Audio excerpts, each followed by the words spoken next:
Hello. Hello.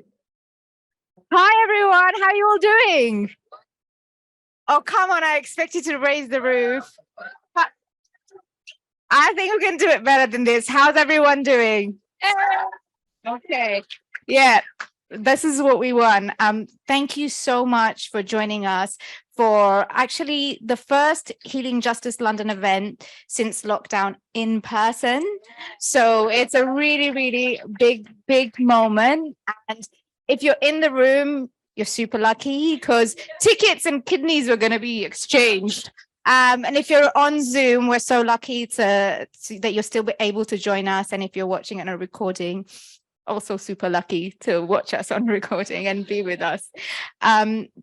Just before we begin, I just want to run through a bit of tech and access and just kind of orient us and let you know where we're going. So my name is Farzana, and we are going to have opportunities for intro, but just so you know who's talking at you.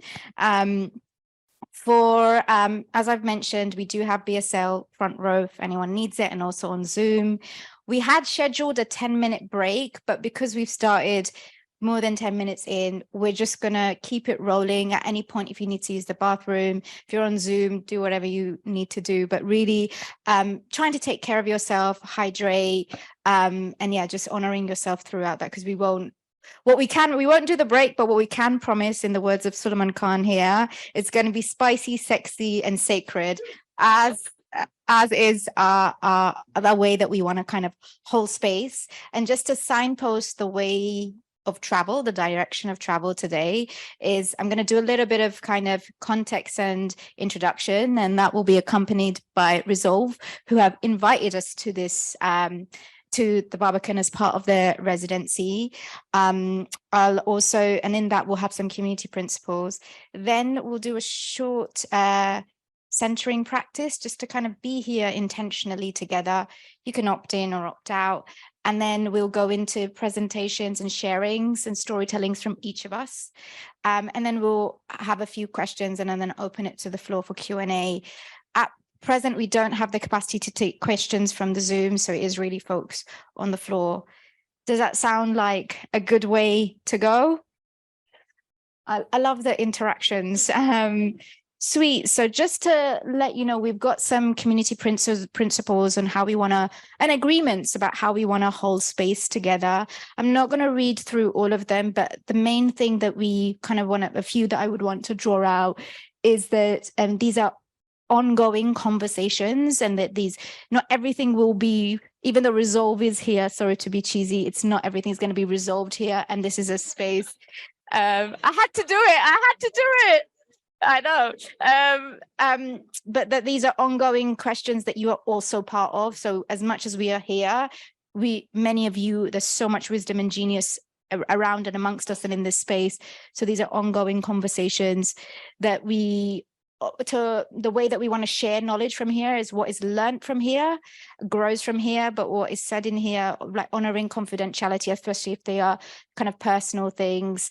But saying that, recognizing this is a global majority panel and that white and middle class folk are always co-opting our work and making millions. Honoring citation is feminist labor, so do the appropriate citations and building and uplifting of work as a practice. That's Sarah Ahmed, though. It's not me. It's just uplifting Sarah Ahmed's phrase. And then, yeah, these are not just conversations. These are like lived experiences. For many of us, we're talking about life-affirming infrastructure because we've had fatalistic infrastructures. So also just knowing that, how can we take care of ourselves? If you need a beat and you want to go out, or you need a cuddle or something from someone next to you, like, let's practice that humanizing too. And we're not coming just from our headspace, but with our whole selves, as much as it feels safe for you to do so. So those are the ones that I wanted to kind of draw out. And then I actually wanted to begin the space with thank yous. And gratitude and acknowledgement. We tend to do those at the end, and that's the wrong place for us to start, because none of us are here like on our own, and we're here because so many others have lost so much and done so much for us to be here. So there's a lot of bringing in our ancestors, bringing in people who have enabled us to be here, but also specific thank yous to all our teams. You're seeing us, but actually there are people, including our families, who are part of our teams that enable us to be here. I really want to give a shout out to the Healing Justice team, who are all around, because they honestly have worked fingers to bone for this tonight, but also so much of what you're going to be experiencing this year. And so just big shout out to Healing Justice team, to our BSL, Grace and Rachel, to all of you here today as well, who are part of our ecosystems, many of you, and on the Zoom, and also just all of us work in very collaborative ways. So beyond our teams, we have entire coalitions, ecosystems, that are elders, mentors that are part of that. And so just to bring that in, I was speaking to this team earlier before we started, and I wanted to do a cheeky shout out to my mum, and who's here. And the reason is that, life-affirming infrastructures for healing justice also emerged out of the violences of surviving medical and hostile environments, so many forms of state violence that my mum and our family survived through and are still surviving through. And so none of us came to this work as startups or, this is a business we want to run. We came because it's very practical material. If we don't build it, we won't survive. And so we've got to build it, and we've got to build other things, because one thing, they're all entangled. So just sharing, bringing it to the very specific, very practical, the material, the intimate, and holding for each of us, there are those thank yous that we are bringing in to the space. So and then also the Barbican team, because you guys have, really been super supportive. So just a big shout out to you all. Now I want to do a thank you to Resolve. And if you guys wanted to just take a moment to share about why are we here? Do you want to go? I forgot that I had a mic myself. Hi, everyone. My name's Seth. This is my colleague, Akil, and he's also my brother, weirdly. Weirdly? We're Resolve Collective. We're going to introduce ourselves a little bit more later, but just to explain why we're here. So it's part of a project that we've got with the Barbican called Them's the Breaks, where we're exploring institutional critiques within the metaphor of a crack. There are two angles that we're doing this through. So one is through material exploration. There are all these recycled materials that we've made structures within the Curve Gallery that you can all take and get yourself if you pay a visit in the next couple of days. But it's also explored programmatically, which is why we're in this room. The program is about platforming organizations who work infrastructurally, who work to distribute and dissipate resources to support themselves and their communities. And that's why we're collaborating with Healing Justice. That's why we want to be collaborating with Gut Level and all of the kind of lists of organizations that we've been collaborating with for the last kind of couple of months and into July when it all ends. So it's a real privilege for us to be here, and also for Healing Justice to be joining us in this space.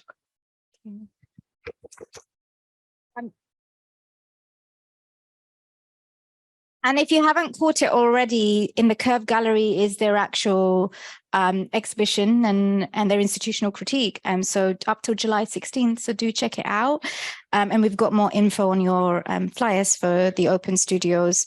I just want to say a bit about the context of this event for Healing Justice, which is situated in Rehearsing Freedoms. Rehearsing Freedoms is a 2-year movement building, coalition building, applied organizing, whatever way that you want to think about it, public inquiry into what does it mean for us to have live in flourishing ways, to explore health and healing on our terms. And so we're having 6 events, and this is the 4th one, public events that are primers to socialize or engage with some of the concepts that we're looking at. And one of the concepts today is life-affirming infrastructures. We've got 3 more events coming up, which I will speak to at the end. And then a festival, save the dates. It's 1 month long, Pan London, from October the 11th to November the 11th. So we've got lots of things this year that really are opportunities for us to explore together what does health and healing look like as part of a bigger picture of how we design and build those life-affirming infrastructures. Before I hand over to Arman to kick us off, I wanted to open the space with an intention and then a provocation. And this is from June Jordan. It's an extract from her poem, Furniture. And it says, what does it mean to design tables and chairs when we are still using knives and forks? How to design cities so that dancing all together will not appear ridiculous or even worse, a special televised event. These designs of revolution require a turning away from the enemy. They require going up the hills and mountains, as did Castro, a scheming around the clock, a really different universe, as did Elijah, tuning into a different frequency. And so holding that as our guiding intention, I'm going to hand over to Arman for our first sharing. Thank you, Farzana. Hi, everyone.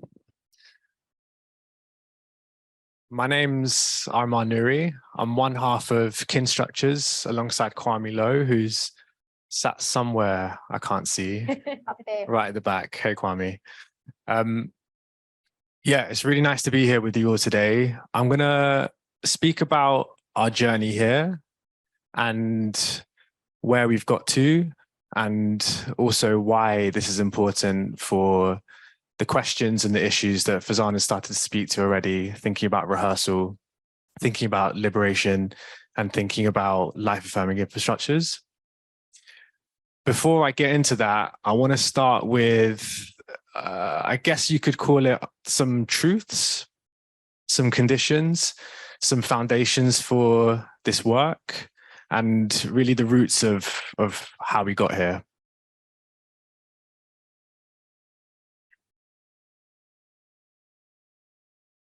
Now, we know that this country denies space for many communities to express themselves fully publicly.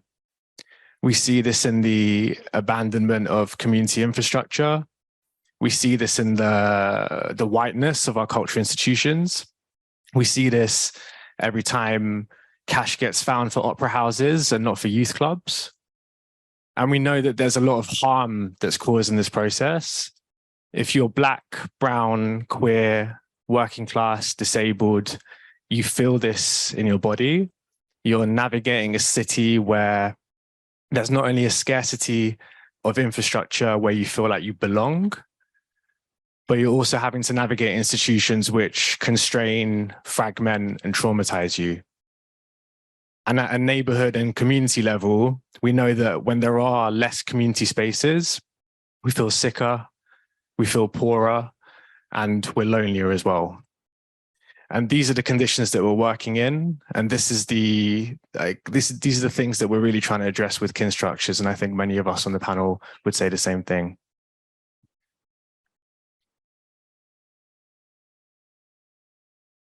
Kwame and I started this work in 2020, but the roots of it go further back. Both of us started in cultural work and cultural practice, including like curating, independent publishing, music. And this is a photo from In Space, which is an online gallery for Black British male creatives that Kwame set up.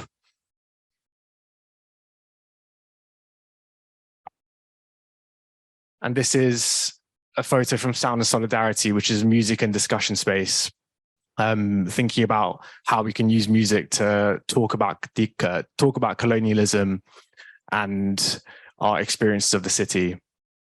And like a few years ago, about 5 years ago, we started also to root ourselves more into spatial practice. And Kwame and I, we actually met doing something called public practice, which is a program that gets people into the public sector. Initially on placements, you kind of go into local authorities and do work in urban design, in regeneration. And we actually met through that program. We were the only two people in the program who had community engagement roles.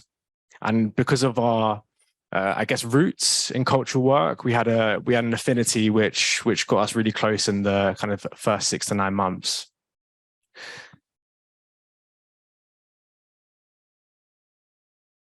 And I think it was about February or March 2020, where by that point we were 6 or 9 months into the journey, and I think both of us had come into those roles with intentions, with aspirations.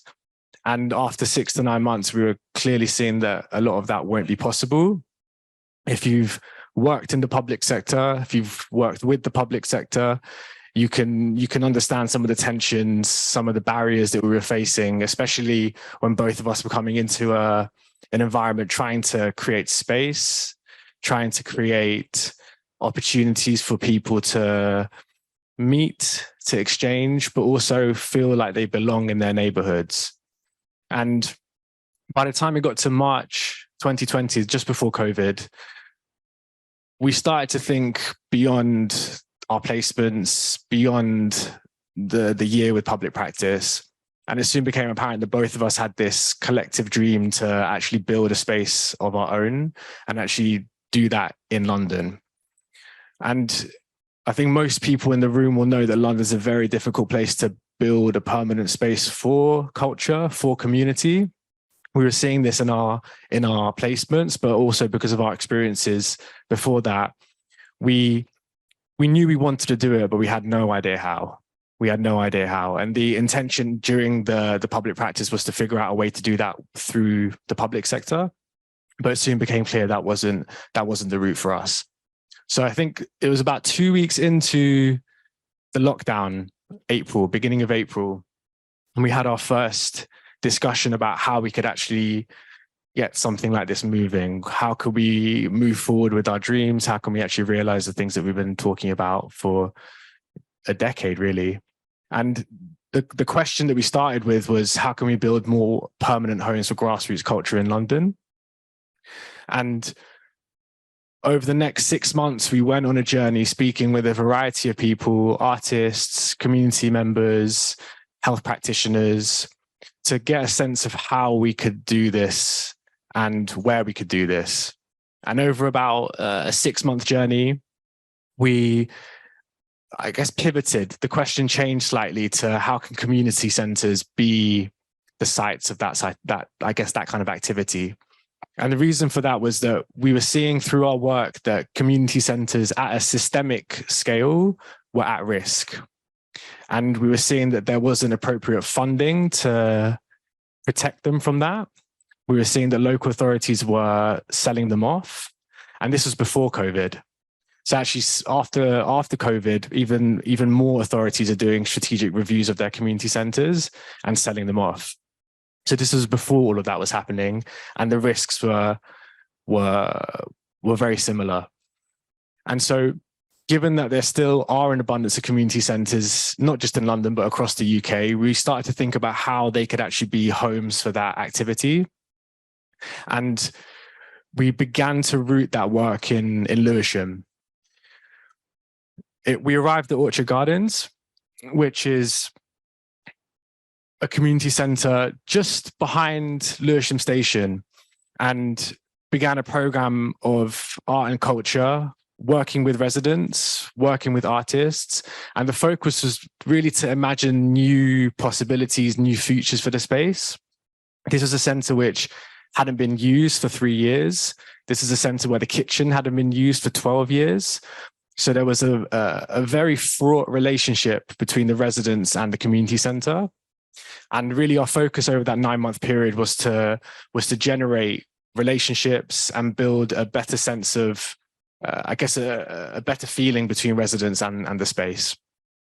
So these are just some photos from that process. We made a radio show speaking to the voices of the estate.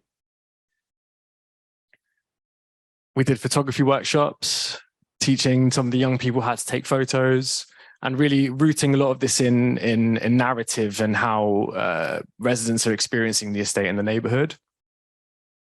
This is a photo from a public Tai Chi class in Lewisham Town Centre. I'm not sure if Jalal's here, but he has an incredible practice in guerrilla Tai Chi, which we were able to bring to Lewisham, and this was phenomenal.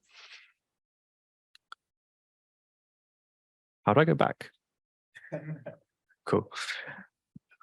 And when it got to September, we felt like we couldn't stay much longer. There were a variety of reasons for that, and I don't think we'll have enough time to go into that, but our stay there was truncated. And so we started to think about where we could take this work next, which is how we've arrived at Soane Centre. Now, Soane Centre is a educational space in Tower Hamlets. It started life in 1993, and its focus is on ecology and natural science. There's about 7,000 school children and young people that go through this building every year. And it's stewarded by one charity, Set Point London East, who do a phenomenal job of really making this space a resource for the community and a space to learn about the surrounding environment. And it's a very, very special surrounding environment. This is Tower Hamlets Cemetery Park. It's the largest urban woodland in London. It used to be a cemetery, one of London's magnificent 7 cemeteries. And in 1960s, it turned into a woodland. I say turn, that's quite a passive way of saying actually that people had to fight for that to happen. The GLC at the time wanted to turn into a park with sort of football pitches and lollipop trees, as Dim would say. And a lot of people came together to make it into this. And it's a truly incredible space. You'll hopefully all come down the next few weeks and see it for yourselves. Forget the cuties at the front. Initially, we're here on a 4-month residency. So we're here working primarily with Set Point. So that's Dim in the middle, who sadly couldn't make it tonight. And really the first 4 months is us building relationships. It's about us getting a sense of the center of the woodland and also figuring out a way to support Set Point East to continue doing the work that they do. But we're hoping this is going to be a much longer stay than Orchard Gardens. There's aspirations on both sides for this to be a home for many, many years. And that's certainly our intention coming into it.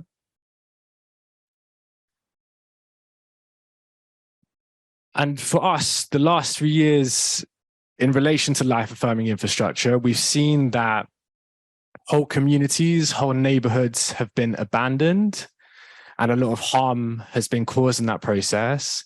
And we think that public infrastructure, community infrastructure are key sites where that harm can be remedied. We think that art and culture are really powerful ways to do that. We refer to them as deep medicine. So we really think that they have this incredible power to repair, to heal. And that's why we center art and culture in our work.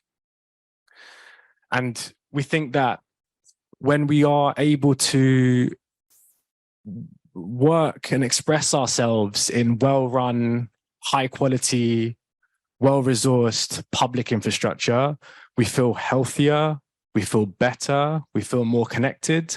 And crucially, for this conversation, we have more capacity to practice and move towards liberation. Thank you very much.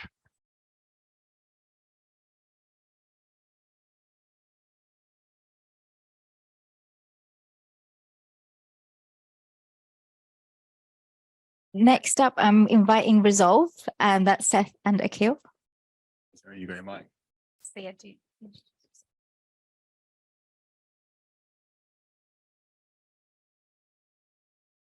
Okay. Hey everyone, I'm Akil. I'm Seth's brother, and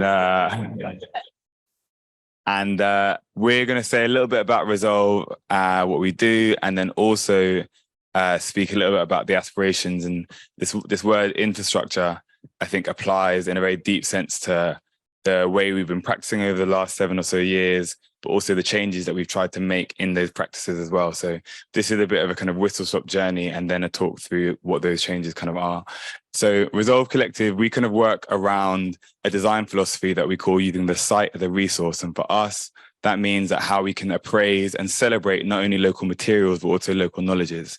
That stemmed from a journey that we took. We're both from South London, between Brixton and Croydon, a place called Streatham. And when you're from Streatham, your world is between Brixton and Croydon. That's your universe. That's it. Yes, that's the cosmology. And so all you really have, come on. You know what I'm saying? And so when you're there, it's important to think about how you can work and how you design, not just with a kind of expansive, this idea of expansiveness is not something that we're afforded. Actually, you have to work within the infinitesimal.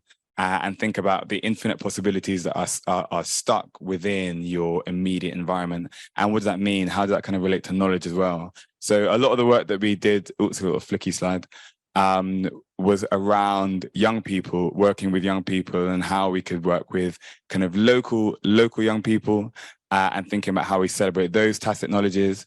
Actually, this slideshow is full of real ones, by the way. So if you see any of them, just gun salute and all that, you know what I mean? So it's actually chock-a-block full of them. But that really expands to lots more than that. So when we our work and our way of designing, it kind of spans lots of different forms. And some of those are very small interventions within public space.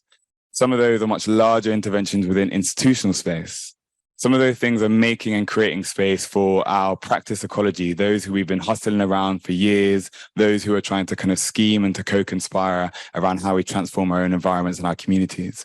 Some are around how we can use materials to tell a story in space. Others around how we can kind of co-design and how we can work within local groups in ways that are kind of that can liberate, but also free the role of imagination within the disciplines of architecture and engineering. Sometimes we're thinking about how we can use design spaces or architectural spaces or institutional spaces to platform others, and to use design as a way of platforming others is a really important part of our process. We also work much more in a much more constricted way sometimes within the discipline of architecture. Sometimes that's within master plans or within kind of more formal design senses, but it's always around thinking about how we can include the voices of others, and particularly the voices of those who have been actively marginalized and disempowered by the structures that be. We're always thinking about how within the gallery space, we are kind of in but not of, and that kind of takes a material sense, and you'll see that if you go to the gallery today, but it's also something that's programmatic. And finally, it's also about thinking about public space and how we occupy public space, the message within public spaces as well. What does that mean for us? There's also a kind of put up an important subtext in that, but how do those types of messages disseminate? And finally, also thinking about the digital realm as well. Our work is really tangible. So all the stuff we do is involving like drills and hammers and these kind of things. But actually a lot of kind of research goes into those ways of working. And am I speaking too fast? Sorry. A lot of the research goes into that way of working. And so we're also trying to think about how we disseminate research. How do we think about archiving our own practices, and how do we think about spreading and kind of contributing to much wider forms of knowledge? So they take really, really different forms, but they're always around a process, this idea of design as a process, and they're always around this idea of the site in all its forms as a resource. So as a very quick thing about the Barbican, this is Them's the Breaks, and Seth's already described to you what that means and why we decided to do that. But for us in the past, at least in the past few weeks as well, when the site has become really active, it's been a real joy to see how this idea of design is being explored in really intangible ways, how the platforming of others also becomes... also really contributes to that design. And so for us, I think, you know, a lot of the material ways in which we're trying to work also have these really intrinsic connection to kind of lived experience. And these things don't make any sense unless you're really embodying them, unless you're really kind of one with your body in these types of spaces. And this was the launch. This was when Amahra was talking the launch, and it was such an amazing experience to see and to kind of be a part of that. This weekend, some of you might have been there. Hopefully, we were working with Gut Level, who are a queer-led DIY rave space in Sheffield, who we co-conspire with quite often. And Sheffield is a city that we have a huge attachment to. It's our sister city in some ways. And this was an amazing way of just seeing the gallery come alive. It was rough. It was difficult, but it was really, really amazing. And I think that it kind of really embodies the way in which we try to think about these things and to think about our designs as well. Oh, I didn't think you'd go through that so quickly, but nice one. So what I'm going to talk about is what Akil alluded to, which is how our practice is kind of shifting. And if we think about this topic of infrastructure, what we're actually doing is starting to rethink how we shape our own practice. That was actually informed by Imi and Amahra. One conversation that we had, they probably don't even remember the conversation we had. It was in 2021, we were in Yard. and we were standing around the table and we were like pouring our heart out, being like, oh, it's so hard. We're doing all these projects. We're doing this, we're doing that. And you guys basically just laid out the ones and twos. We're like, look, this is how you're going to restructure. This is what you're going to do. This is your plan. And me and Akil were just writing it down. And so this is kind of what we're thinking. It's based around two principles. The first is platforming knowledges, which is about kind of appraising tacit knowledge, a commitment to interdisciplinary learning, and thinking about how we can channel that into programs and delivery. The second is around nurturing ecologies, which is around creating spaces for collective imagination, strengthening the connections across geographies, causes, and practices so that we can all kind of grow, collaborate, and develop together. The aspiration actually came from a project that we did 3 years ago with Hetnew Institute, where we were reinterpreting institutions and thinking about institutional regeneration. But in that process, actually what we started to do was think about how we could propose alternative systems. And now we're in this process of trying to plan. So each of these projects, each of these kind of strategic areas has got a pilot project to it. And what our intentions are is that in order to reach these aspirations, we want to deliver, we want to actually try and test these ideas. We want to use our practice as a vehicle to test, to experiment, to fail, to really actually understand what these things might be. The first idea is the shop, the community design shop, which is basically developing a space that can host and harness creative practice and collaborate with local communities in Croydon. Here we want to create a resource, we want to create a space, we want to create a space for production, for collaboration, but importantly, a space that we can really test ideas across these networks that we're trying to work with. The second, and you can't see what it says at the bottom because of mine and Akil's head, is Starting from the Ends Croydon, which is a program developed for 16 to 25-year-olds based in Croydon that looks at interdisciplinary learning, channeling architecture, art, engineering, and technology to interrogate their environments.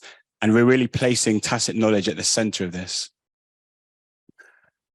The third is Nurturing Ecologies, which is the only project on there that we have really kind of mapped out and are delivering this year.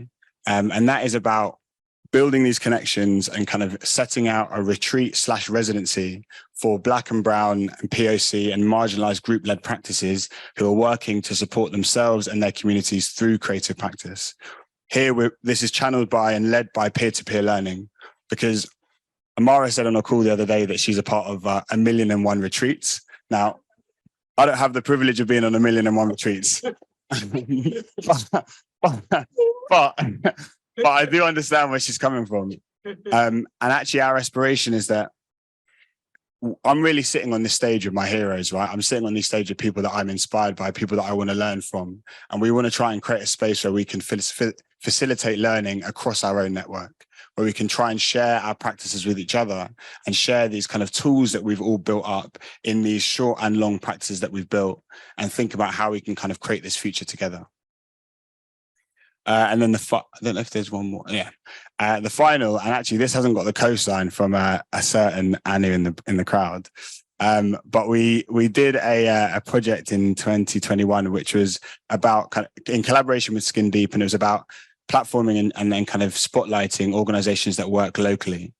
And what we want to do is try and continue this curatorial approach.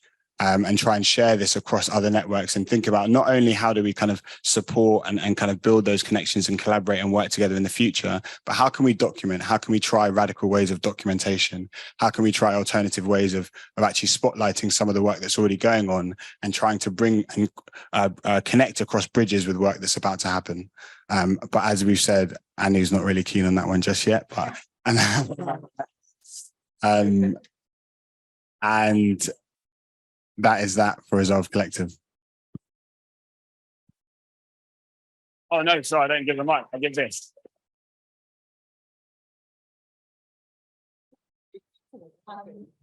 With great pleasure, MAIA Group. I do. I do love a retreat.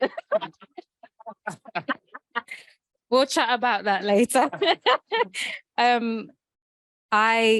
Okay, them's the breaks, right? I think that we need more breaks. Bear with me. I think that we need more cracks, more tears. I think we need to get so much more comfortable and brave about being uncomfortable. And that sounds cute sometimes, right? But I think that we need to go far in our discomfort. I think that when we understand that wounds have been portals for so many of us, that we start to understand that I think wounds made capoeira. I think wounds birthed hip hop. That will not be my last hip hop reference. I think that wounds have created dumpling, my peoples. I think that wounds have been deeply transformative spaces. And I think that we need more infrastructure that can support how do we tend to those wounds? How do we not just mask them up, but how do we understand them as portals? What becomes possible when we do? I love the work of Dr. Bayo Akomolafe. My peoples. We are now diasporic. Our bodies are disorganized. We're disarticulated by the pandemic, I should say pandemics, by the Anthropocene, by racial issues, by poverty, by all of these things that we name as crises. But we tend to repeat and inscribe these crisis events, even with our best efforts to resolve them. Because we're still stuck within the same epistemological space. We need to go beyond critique and maybe edge towards experimental liminal spaces of transformation. So I think, what is it to affirm life in the context of crisis that looks like this, in the context of crises in which I don't want to romanticize the ways that we have broken. I don't want to romanticize who has to break in order to build generative things, but how do we actually build the infrastructure for all of us to be well for that reimagining? I was going to talk a little bit about what a blessing it is to be a part of MAIA. We're based in Birmingham. I don't know if you can tell, I'm not from London. I'm from Birmingham. Yeah, it's a difficult city. Imi will be following shortly. You will hear more, I have no doubt. But I'm from Birmingham, and I find Birmingham a very difficult place to work in. And one of the conversations that we were talking about, and Farzana touched on it earlier, this idea that, in an ideal space, I would not have started an organization. I want to be the recipient of the vibes. I don't want to be the steward of them. Right? So in 2013, for some reason, I was about 22 years old and decided to start an organization because there was no other choice, because it was so impossible just to survive. And rather naively, I said, what does it take to build something where more of us could do what we love for a living? That was it. That was the premise. What does it take for us to do what we love for a living? And over time, we've been informed by some of the key ways that we understand what is it to build life-affirming cultural infrastructure, because change is as political as it is sociological, as it is about health and restoration. This is a cultural, philosophical practice that we're talking about. So how do we understand this work? MAIA kind of center our work in four mission strands, and they're around one, spaces. So how do we reimagine the spaces as sites of imagination that are designed to be regenerative because sustainable is not enough? How do we design across multiple levels in how we honor our more than human accountabilities? And I'll talk a bit more about what we mean when we say more than human in a moment. For us to understand life affirming, for us to understand a world towards liberation is what we're really talking about, then what's the role of resources? How do we decentralize them to meet the expansive and ever-changing needs of people? There is no being, we are constant becoming. So what does it mean to design as though that were the case, right? What does it mean to think about resources as though that were the case? And critically, and this is a thing that disability justice teaches us, that Sins Invalid have taught us, that abolition teaches us, that no one is disposable. What does resource even mean in that context? And how do we acknowledge that material needs, access needs, artistic needs, spiritual needs are also critical in this expansiveness? the third guiding question is around programs, and I have a love-hate relationship with this word, but bear with me. What we mean by that is really, how does art and culture support our liberation practice as rehearsal? And this is why healing justice work is so important to us, so important to the collective us, that we understand that even within organizations, we are creating capacity for rehearsal, that this is about practice. This isn't something that we just walk into and say, oh, tomorrow I've got the codes. We know what we're doing. That the only way through this, and even then there is no end point, is that we practice. So what's the rehearsal room, and what forms help us grow our collective imagination to practice the world that we want to be in? And it's such a blessing to be with so many of my peers in this space on Zoom, the people who can't be present with us today, who are doing this work. Because how do we really want to expand what we mean when we talk about cultural practice? And finally, then, what are the business models, the organizing models, the practices, the types of governance where governance isn't a dirty word? What are the types of strategies that we need for an actual life-affirming ecology? Because this is infrastructure, we're talking about ecologies here, right? And what forms are needed to contribute to those liberatory paradigms? I'm like, I don't even know what's next on these slides. I want to talk a little bit about how some of this work is manifesting. So we are a small team based in Birmingham, and we have a beautiful space called Yard. You should come. You should come. Come to Brum. Come to Brum. There's this idea, right, that I think that what's been really critical for my own journey is understanding that the precedents that we're designing for, it's next level. Yeah. It's next. We need completely different precedents for how we think about what it is to life affirm, what it is to make space for that. I am not interested in these structures of carcerality. I'm not interested in these spaces of whiteness. And I think that we can all understand that whiteness is an expansive term that is a structural politics. It's more than white people. Whiteness is in a lot of us, right? So where do we get the spaces for that? My granddad's house. If you've ever met me before, you know, at any given moment, I just want to talk about my granddad and my granddad's house. My granddad's house is the littest space I have ever known. He didn't try to create like radical cultural infrastructure. He didn't talk about what it is to life affirm. Man's just out here living it.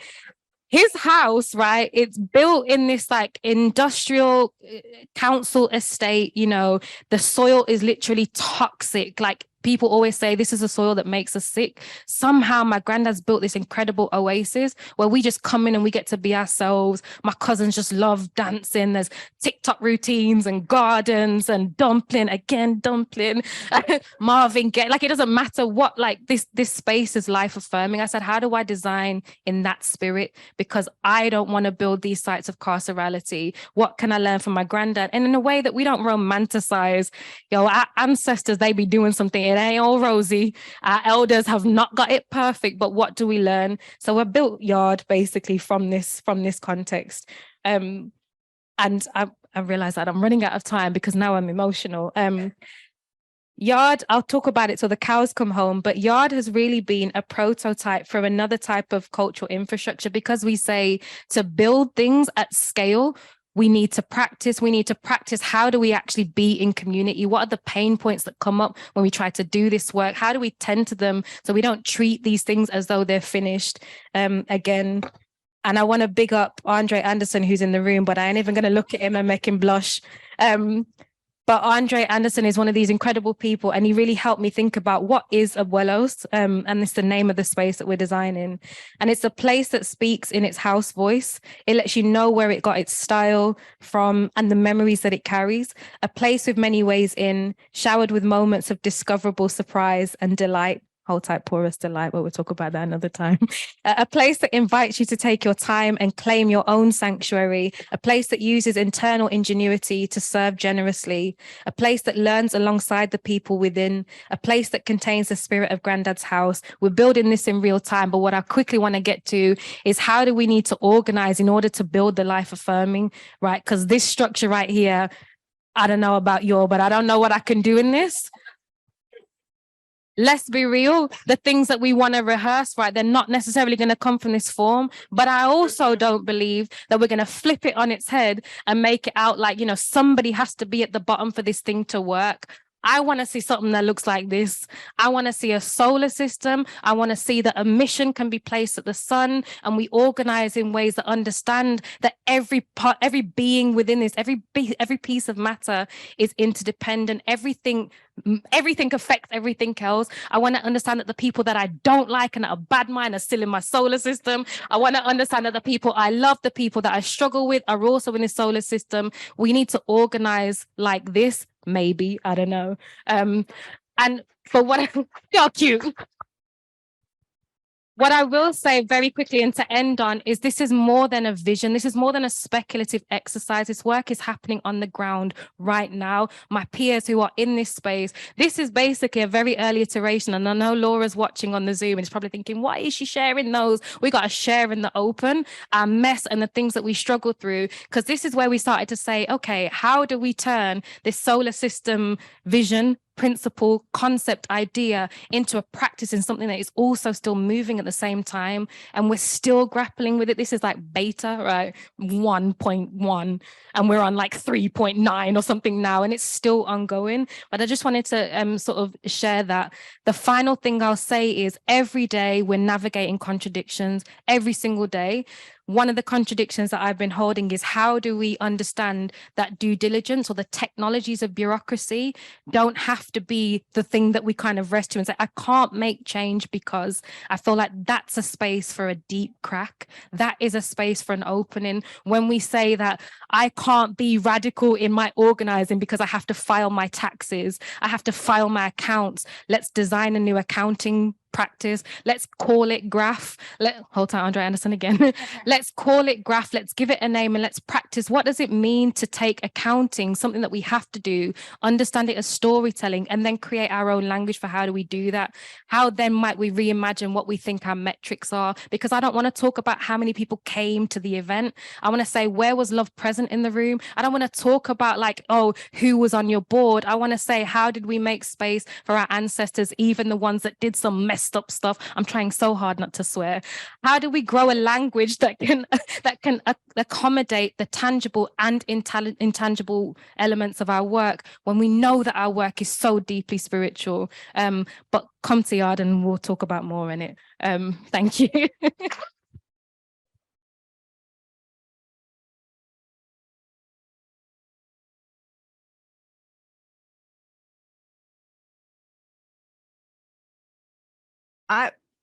One thing that I should just warn you on is that we do not have the snazzy pictures that the rest have shared or infographics, but I think we one of the things with Healing Justice, we were considering like trying to put together this like amazing visual and all of this type of stuff. But actually, in the spirit of what you said, Amahra, we actually contacted a team, but it just didn't happen in enough time, was this concept of Black insurgent pencil work, that people who do this work reach for pencils because it's the first draft, that we're always in drafting, we're always in rehearsal.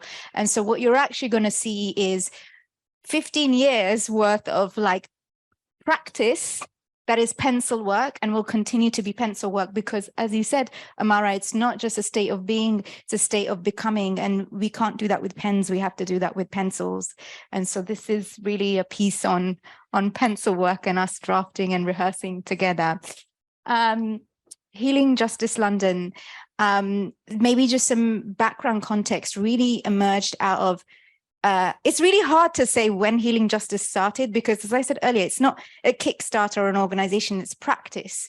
And so people always say, what was the date? When were you? And it's like, wait, we've been in the work for what, 15 lifetimes, even 15 years, a decade. But there were two kind of pivotal moments that bring us to here, which one, big up to Voices That Shake family, which I can see in the back, where at Voices That Shake, an incredible organization and initiative around race, power, media, and arts, and really thinking about how we, like a lot of the work that we did there was really to find ways in which we could deal, especially for young people, around issues that mattered to us, but weren't becoming a youth provision like employment skills, but actually self-determined by the things that were occurring. And one of the main things that kept coming up for particularly global majority young people, working class, the whole gender expanse, Muslim, was just the level of mental distress and trauma, and in the different ways that would come up. And actually, there was no appropriate infrastructure to refer people to, because a lot of those spaces were also sites of violence and harm, especially for global majority people, Black and people of color. And so there was a deep need for building an alternative, though we didn't have the language for that then. And another was just some of the work that I was doing, particularly at a youth center with young women of color, Muslim women. And my work, though it was under the remit of youth work and arts, ended up being work around gender and sexual violence and survivor work. And in that work, I ended up, none of the social provisions or anything that we had worked. If anything, it would criminalize a largely surveilled Muslim community. It was the carceral structure, essentially, that would just make people over and over again more vulnerable. So we needed alternatives, and we needed alternatives beyond the state. And when we were trying to fundraise to do that work, and at that time, in that center, it was through local authority funding. They actually ranked the work really high, one of the highest projects, but refused to fund it because they said this is public health, not youth work. And so that was a turning point in terms of, wait, this work that is trying to build alternatives, respond to our critical needs, is actually a public health vision. And so those were anchoring points that kind of really fast forward to now, where we're working on a national and international level at scale, with an amazing, incredible team, which is transdisciplinary, intergenerational, multiple different forms of lived experience. And in that state of ongoing becoming that I have to also anchor in, and again, a constellation that moves with us, that you can see in our work. One of the things that I want to, before we go here, is speak to a key phrase that you'll hear about healing justice. Healing justice is a framework. We didn't invent it, but we also didn't want to create something new because we sit in a continuum of this work. And actually just saying there's nothing new on the sun, but you can feel the sun in different ways. And be warmed by it differently. And so, but what you will hear from us is creating capacity for transformation.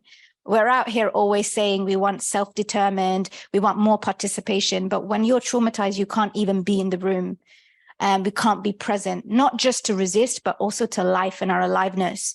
And so we wanted to step back and say, before we go there to do the work, what does it mean to have the capacity to be here, and to be here in a resourced way, in a way that we're not collateral damage, in a way that we have our sharpest and clearest imaginations at hand, that we aren't, the tensions, the fraughtness, that we're not reproducing our traumas on one another, but we are coming together in the most skillful and abundant ways. And so that capacity creating is what I'm going to come back to. You all know this, but it's just an important anchor, that how we've been moving and scaling, not just being in this kind of like capitalist infinite growth, but laterally, constellation wise, that we have to build multiracial, multi-class coalitions because we're in the apocalypse. And this is, as Kwame would say, times of opportunity. So just holding that we're moving, when we say often at HJL, movement with a capital M, all of the ecosystems, and all the different layers and tiers that this work requires. Where are we next? I can't even see this, but I'm going to guess. Okay, we are 3 areas of our work that are just important for folks to kind of know is when we talk about capacity building. And I know capacity is now a buzzword, but we were saying it for time. We're talking about internal capacity, like the resourcing inside of ourselves and amongst ourselves, especially those that are marginalized. What's the analysis we need? What are the skills we need? What are the opportunities and portals that we need amongst ourselves in order for us to say, this is what we want, for us to self-determine? We also have the kind of external capacities, or the structural capacities. And those structural capacities are the actual material infrastructures we need, as well as dismantling the ones that we've got now that don't work. And then the sustained capacity building is much more in our movements and in the spaces that we want to, where that change in our communities, where that change, that vision, that genius is already being actualized. And how do we sustain those when we're prone to burnout, when we're prone to trauma, prone to sickness, all the ways that organized abandonment that Ruth Wilson talks about, all the ways that we are led to that premature death can be interrupted and move towards life and that life affirming. So, okay, we're going to come back to that. This is what I meant by pencil work, right? But on a Miro. I'm going to talk you through a little bit of a map, right? Because I believe many of us here are actually cartographers of possibility. That is really the work that we're doing. We're like map making in real time in these infinite possible ways. So here's a little bit of a map of where we're being bold and audacious to go. And John, if you can help me so we can see this a bit better.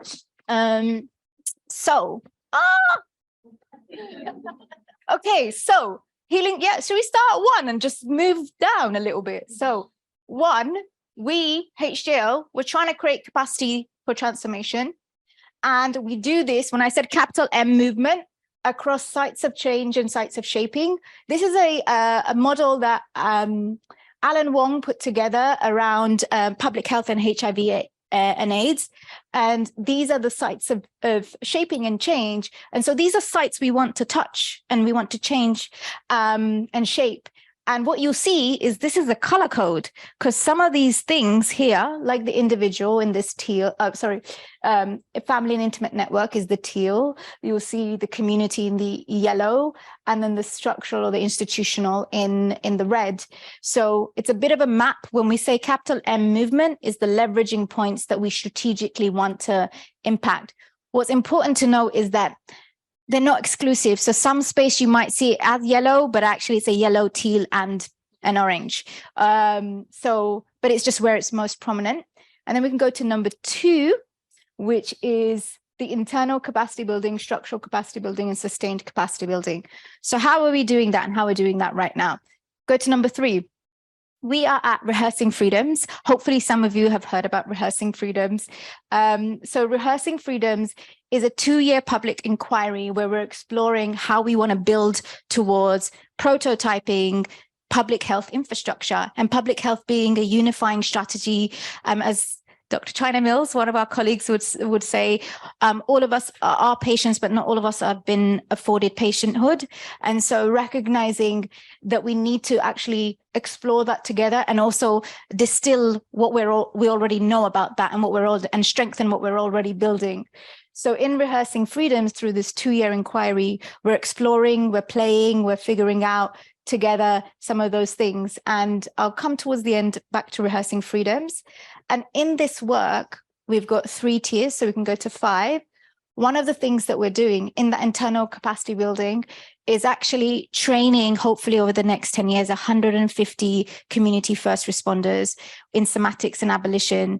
What we need is when we have these situations where our public health is being decimated, we know that the police, they're said no longer going to be called in moments of mental distress. We also have hospital staff that operate as police. We also have the castle structure existing in so many ways. So what does it mean for our communities to have that skillful training to de-escalate, to disarm?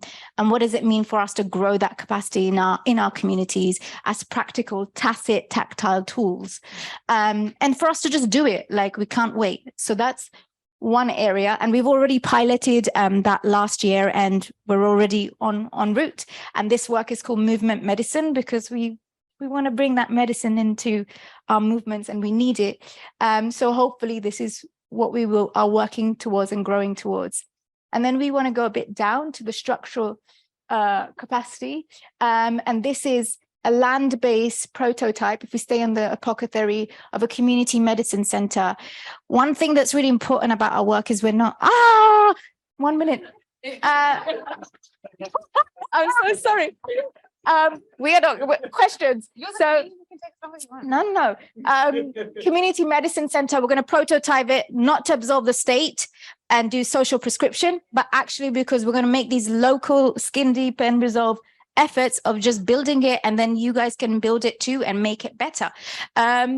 And then a transdisciplinary research culture and institute, because we need to build community evidence and documenting, because a lot of the Western medical knowledge production is based in eugenics and racial capitalism. So we need it on our own terms, our own documentation, our own ways of knowing. And then we should just go towards the end, is we want to open source all of this in an equitable way, because we can't, as soon as white people hear about it, it's already something that it should not be. So we want to do it in an applied, organizing way. Where is the lie?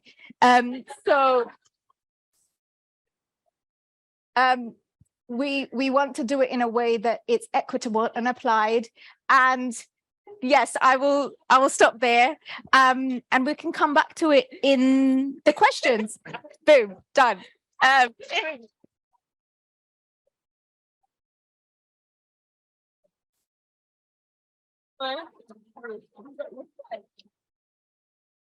Who the heck wants to hear from me now after that? Oh, thank you so much. Look, I'm like actually ridiculously nervous, and I don't know why. I think it's because there's so many peers and inspiration in the room. And I really want to do a shout out for that. But also I feel really overwhelmed sitting here, because I don't think as a kid I could have imagined this is who we would be now. And I don't think I, even 5 years ago, would have thought that the way that this movement and people like Healing Justice and Resolve and many others have intentionally nurtured this loving, joyful, supportive, caring, thoughtful ecology that I feel part of now, compared to like 13, 14 years ago when we started this work. It just feels different. That gives me really, really deep hope, because as Amahra said, we have always been infrastructure builders.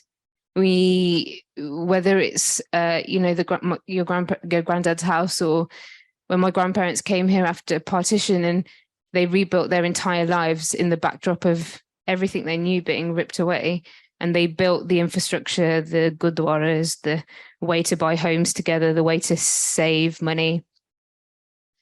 They were always building infrastructure, and they were building it with imagination and ambition and boldness, because I lived 34 years with my nanny before she passed away. And like Amahra, I could probably talk about her all day, as many of you also probably know.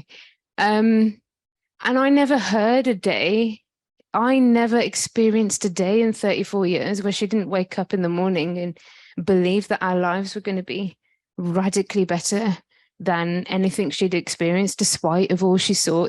That was the collective imagination in practice. And so we have been these people, and we are these people. And so the idea for me is really overwhelming that we're sat here today and we're talking about visions for the future. And so the sort of exploration I want to go through, I feel like a bit like the boring RE on the stage. I'm going to be honest, okay, like these guys make me feel really special, but I feel really uncool next to them because they're so young and amazing. They are, honestly, but they really look after me well, so and make me feel good, yo. So this is what I'm going to talk about. So thank you for that.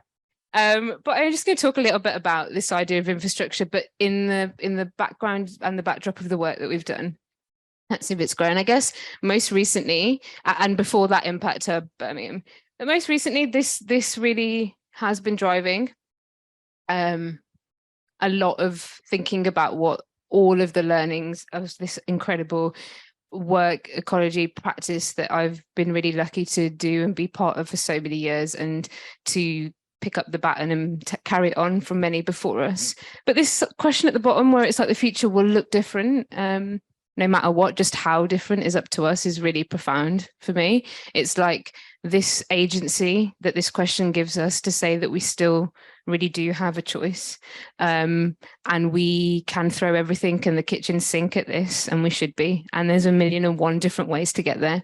And what I'm going to talk about is not the truth. These are some questions, some explorations. This was us. We spent a long time over the last 12, 13 years from a group of young people organizing TEDx's and coming across other people changing systems and building infrastructures through the practice and studio I'm part of called 00. And we built the Impact Hub, and we crowdfunded it, and we tried to understand what it meant to build these town halls for the 21st century, where we would build this capacity agency for people to be at the heart of the biggest challenges they face. And that was a whole piece of work, right? It's loads. It's like I could give you 10 hours on this. It was 7, 8, 9 years worth of work. But and it looked something like this. And it was experimental, and it was bringing people into the big questions. It was around lunch. It was running a co-working space, an event space. It was doing all the things that we never really wanted to do, but we needed to find ways within this system to organize and set up some walls and get going. And I'm just going to do the big shout out for nobody here wants to run a freaking organization at all. Okay. Like, this is because we have to. And there are so many punitive structures within the organization that take away your credibility, take away your morals, your systems that are built in like really quite punitive ways. Big up Annette Dami and all her work on Beyond the Rules. Read all of that. You'll see that our modern system of employment is basically a like export all the way back to colonialism and slavery, right? And the systems we now have are a product and a vision of those. Nobody wants to do that. Be really, really clear. If anybody's sticking at it for 10, 15, 20, 25 years, it's because they're more interested in that mission and that work than they are the infrastructure of an organization. And we could be way richer doing other stuff. It isn't also about the money. We're not here taking grant money and like living it up or anything like that. We are just grafting and grafting and grafting and saying no to everything else, because we really believe that our generation has to build these things into practice and frameworks. So we've got to get that really right in order to be with one another well, and to do the right assessments on what each other are doing and grow each other's capacity. And that's Farzana and Amahra particularly have taught me that and given me language for how to talk about that. This is us now. We're based in Ladywood, across the road from Amahra. It's amazing. Come down and visit us. And long story short, COVID affected loads of our plans. And so we've been doing all sorts of work all over the neighbourhood to look at what neighbourhood infrastructure for social, ecological and climate transition looks like. And this is some of what it looks like. And we've been working in all sorts of different ways, which I don't have time to talk about. But we have been, for example, trying to build a qualitative and quantitative picture with our neighbourhood of our baseline. Where are we at? What's happening in our neighbourhood across planetary boundaries, social foundations, using the framework from Kate Rayworth's Donor Economics. And we've been doing both the qualitative and quantitative work to really build the capacities for people to understand where we are and where we're heading. Breaking news, you will all know it, but we've got some really big problems, from climate, ecological crisis to water, soil, food, energy scarcity. They're coming at pace. We have massive challenges, as you know. People like Rihanna Osborne can tell you more about this, around the relationship with health and planetary health, with our relationship to the global south and what we've created, and how far and miles behind we are in any sort of reparation. It is bad, right? We know this. And at the same time, we are really poorly adapted for what's coming. So when we're talking about capacity and transformation, we're thinking at it at a number of different levels. What does it mean to build infrastructure at the neighborhood level, to build capacity, resources, tools, skills, confidence, etc., for people to be at the forefront of that transition? We do it in 3 ways. Ignore all the details here, but 3 matters. Love the solar system bit, but we're really interested in the dark matter, the systems, the rules, the codes, the norms, the land contracts, the things, how things are financed, all the stuff under the surface that you don't see, that drives everything, that makes you go, why can't I do that with that piece of land? It's not because there's not enough imaginative ideas, it's because there's a whole system underneath it. We deal in the dream matter, collective imagination, futures, really unlocking that radical imagination that there could be economic systems, health systems, ways of working and being beyond the ones that we have been indoctrinated into and are both complicit in, but also trying to design out of. And critically, we bring that into what we call the everyday matter, into everyday experiences that manifest in the neighborhood that people can see, feel and experience. Really quickly, I want to tell you that our work sits around this question really deeply. We're at the stage in our work now in like the second decade. Oh God, it's awful to say that. I'm really old compared to these guys. Where we're trying to literally build the financial governance, physical infrastructure frameworks that can manifest and show what this looks like, from the land covenants to how we govern to how we're going to steward the site that we're working on. And we're building this in practice. And this is the inquiry question at the center of it. But this is not to romanticize any of this. But I think we are like, just to be really clear, because I don't want everyone to be like, you use some British imperial examples. I use them because I want to say that it's possible to have a massive what if question. What if we were able to defund the police and move resourcing into community care, love, healing, health, for example, right? These are massive questions every single day. All of us are going to get told, right? This is nice. My colleague Indy gets it all the time. It's nice, isn't it? But his ideas, and they're never going to happen. It's nice to listen to him though. See it all the time. They'll say it about all of us. But you've got to really remember that, number one, we as global majority people have been building infrastructure in the radical imagination out of the cracks and wounds since forever. And from there, the infrastructures that we see even being in the belly of the beast in Britain today happened during massive moments of transition. Whether it was the industrial shifts that led to the education system, libraries, community libraries, or whether it was what happened, apologies for the imperial example, post-war Britain, where the Tredegar Medical Aid Society, working class people in South Wales organising around their health, led to 40 years later an institution that would go and ask that question, that what if people had access to health at point of need, free, not just if they could pay. 40 years before that, when that working class medical aid society had started in Wales, this would have been unthinkable. These is generational work. It is really important for us to know what we are building in 20, 30, 40 years time will be the new public goods and utilities of tomorrow. This is not quirky and nice. No, it is nice. It's wonderful. But we're not here for decoration and entertainment to be like, oh, let's go listen to the global majority people, right? They're all together. It's going to be bear laughs and they love each other. Yeah, that's all great because joy and love and all of that at the heart is important. But we're here for serious work as well. And you have to believe that we together are building the different layers of infrastructure that today will seem radical, that at the moment is a what if question, and tomorrow will be the public goods and utilities. And this is critical because we are now going to face compounding crises. That means that the infrastructure that we build is going to have to be, unfortunately and fortunately, life affirming at its root, because sometimes it's going to be survival. And there is a future after that. Out of all the modeling, there is a future after the worst of this. And we have to put the tools, the ideas, the joy, the organizing, the values, the morals and principles to build a new social contract in the image of all of us. We know what this looks like. We've got all the ideas and all the fragments of the system are around us. I could tell you about loads of different ways that we're doing this. But I just want to refer to this one point, that local neighborhood work isn't small.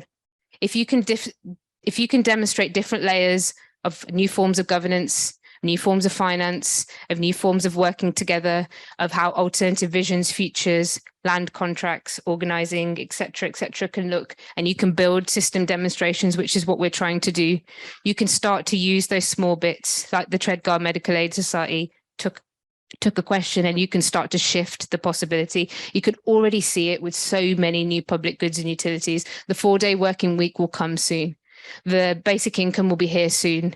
These are going to be fundamental things that are going to shape whether we can move forward.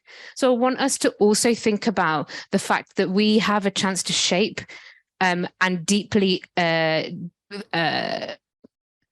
drive the direction of what infrastructure is for. And we're working on that in a number of ways. I'm just going to because I've gone over, I'm going to quickly just finish and say, I told you I was a liability. I'm so sorry, man. I got so emotional at the beginning saying thanks to everyone. I forgot that I actually had a talk to do.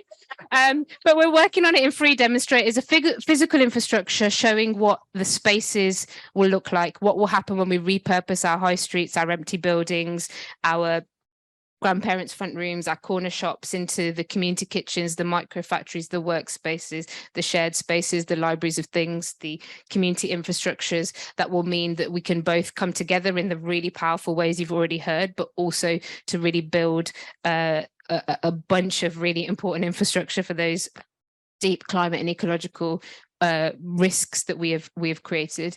And there's loads of other bits. And it's really good. It's really important. There's loads of other bits, and it's like 15 years of work. We're all really tired. Come visit us. It's wonderful. But basically, like, I just want to say, it isn't just us, right? I didn't know you're going to be in the room, pal. Okay, I did not know you're going to be in the room. Melissa Means here, legend. Okay, so like, if there's a person to go and look at how you can build this in real world infrastructures in a way that looks at all layers of the system, from new supplies of land to microfactories to housing to all sorts, go talk to Melissa and watch their film. It is so profound. But what I want to say is that at the scale of the home, street and neighborhood, where the crises will compound in our lives, in ways that are really tangible, the energy bill from the energy crisis, the inflation on our food prices, all the things that we know, that is also the space and site of massive agency, because we experience it there first. It's a space of imagination. The precedents are there. And so don't just think of ourselves as small, beautiful, nice, niche innovations. Actually, really think of this collective movement as starting to build the new public goods and utilities of the future, because our children and their children will benefit from this. And we've got to really make sure the scale of our ambition and our collective belief is that that's where we're going. And that's what we're trying to show at Civic Square. And we're doing it in one place in Ladywood, but we're doing it in a system demonstrator way to try and build these islands of coherence that then can be spread and shared across amazing ecosystems like this. Taking loads of time, and I'm really grateful for this. Thank you so much. Okay, so we're gonna move into a bit more of a Q&A space.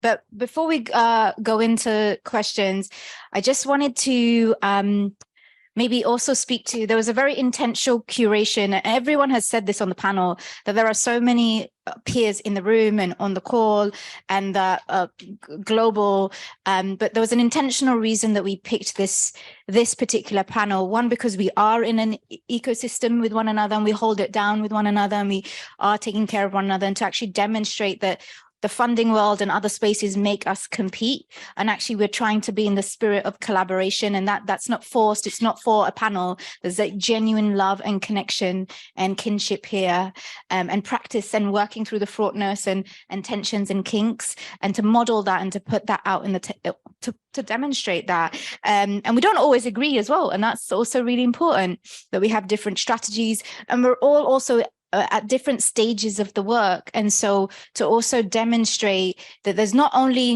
just one way to this, but there's also different iterations or different stages require different things. And so I hope that this panel really gives you a sense of that spectrum and the different scales, but also tying together and move through across all of us. There were some common or necessary conclusions in our work in amongst the diverse strategies and ways that we're doing our work. One was, this is structural, even though there's very local, very tactical material work. We engage both on not both, because it's a whole spectrum and beyond, of very local specific material, as well as expansive, structural, systemic, and beyond spirit, landscape, all of this as well.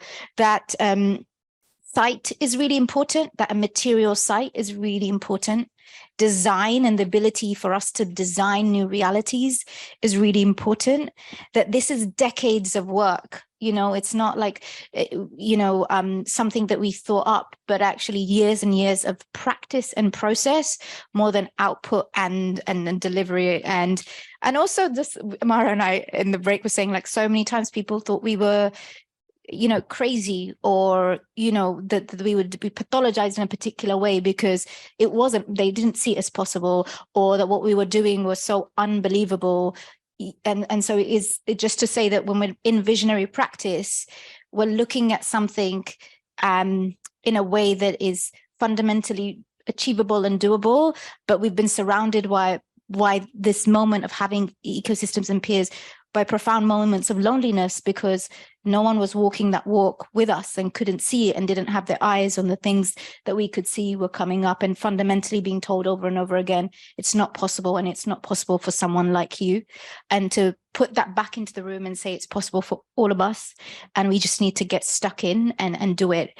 And culture and imagination being so important as part of our practice, and that we're being skillful, that none of us are necessarily over-identifying with one thing or one way, but being deeply interdisciplinary and collaborative. And so I just wanted to bring some of those kind of tying together.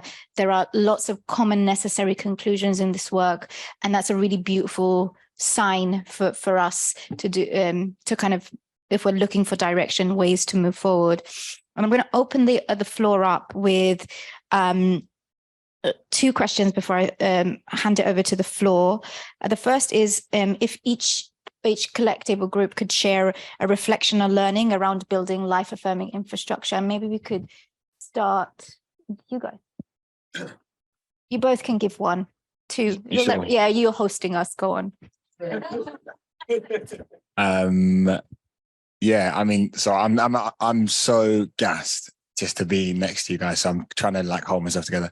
I think our reflection and learning is around building space. So the kind of transition that we've taken as an organization has meant that we've had to do a lot of internal reflection around what it means to actually build long-term space.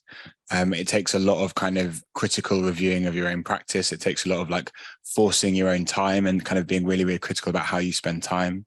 It takes a lot of kind of picking apart some of the things that you have kind of valued, or that you think your practice is really built upon, and thinking about how you can kind of actually how you reflect upon those things in order to kind of create long-term space. And I think that's been a really, really difficult, but also a really, really amazing conversation that we've had to have with ourselves if we're going to think about our practice as an infrastructure, which is what we're trying to do. How do we start to behave more infrastructurally?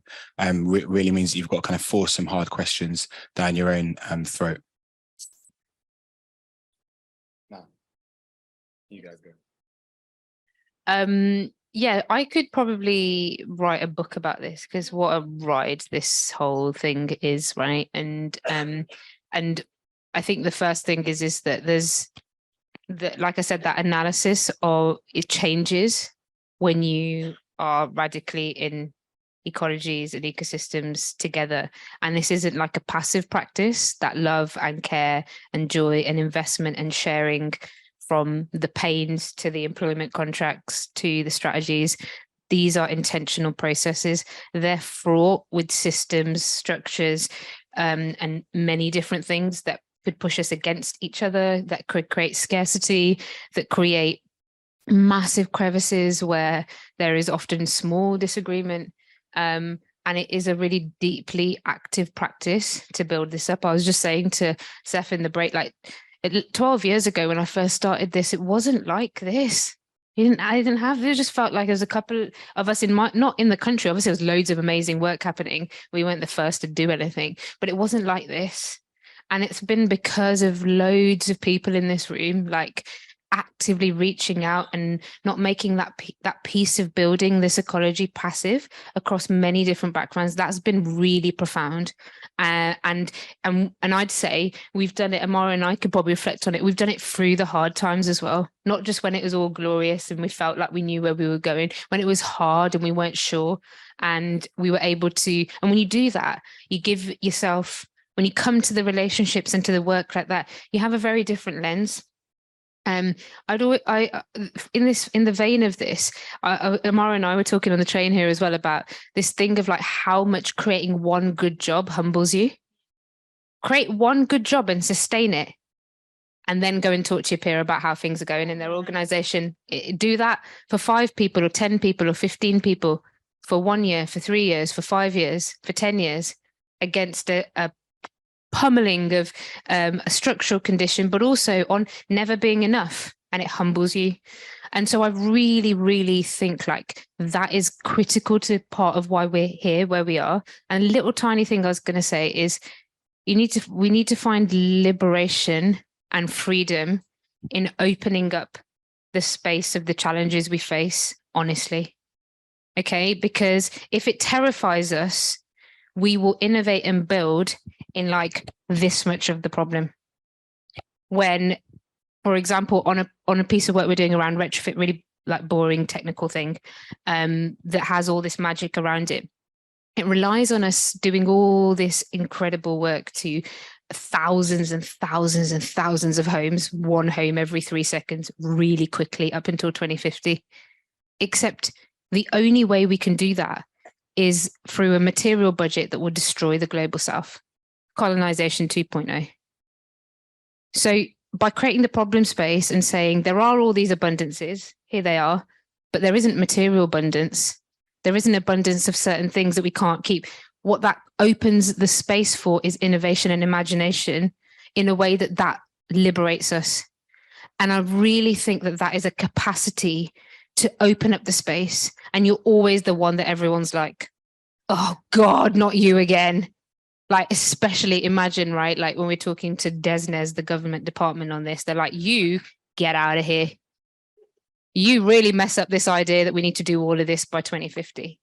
So what I'm trying to say in that is we are people who have built worlds and imagined whole new possibilities out of material scarcity, from extraction, from loss, from destruction of our sovereignty and our dignity and nobility.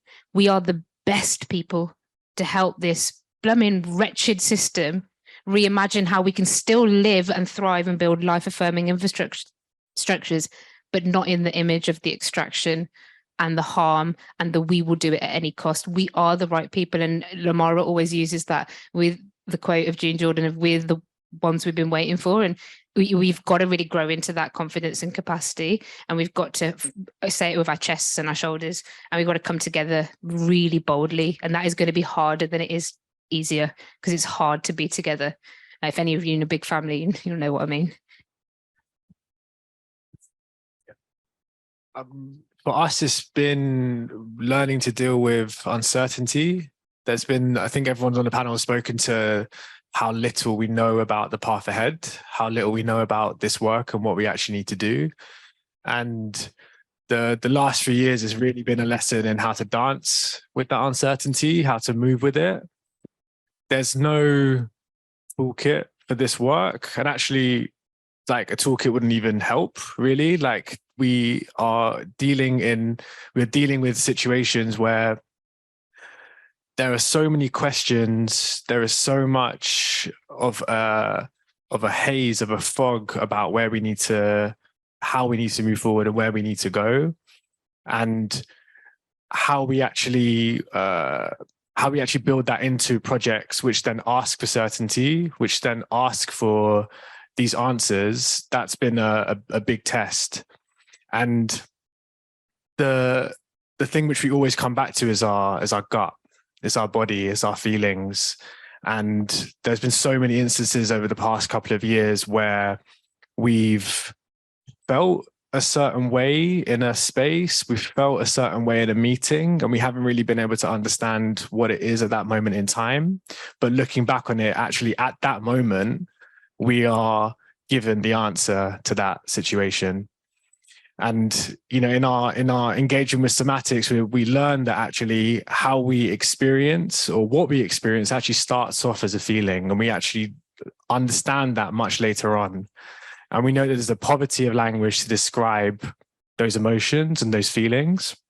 And still we have to move with them, and still we have to work with them. And certainly in our experience at Orchard Gardens in particular, how we also then translate that into the very like rational, practical spaces of funding applications, as an example. Like some of our events, we had like five people turn up, 6 people turn up. And you have funders asking for exactly that number and then basing their applications on that.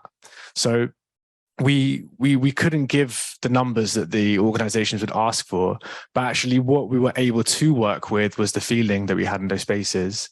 And, the first event that we did there was as a community meal. And I referenced the fact that the kitchen, this purpose-built kitchen in this community center, is the first time it had been used in 12 years. First time in 12 years that a kitchen had been used to cook a meal. And just the joy and the the feeling of residents when they walked into that space and actually saw that food was available, that the kitchen was being used, indescribable. And that was something that we were able to work with really throughout the whole program. So that's the thing that I really encourage people to work with: your gut, your intuition, trust your senses, and don't rely on others to be able to tell you the direction.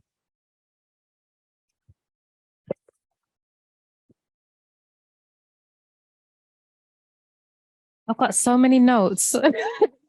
Like, and there are so many learnings and this like constant space of learning. I've just been sitting with what are some of my reflections, and one of them is immediately every single thing comes back to land. Like, if we're not framing the challenge of our time in some relationship to land and or climate, we're not grappling with the full complexity of things.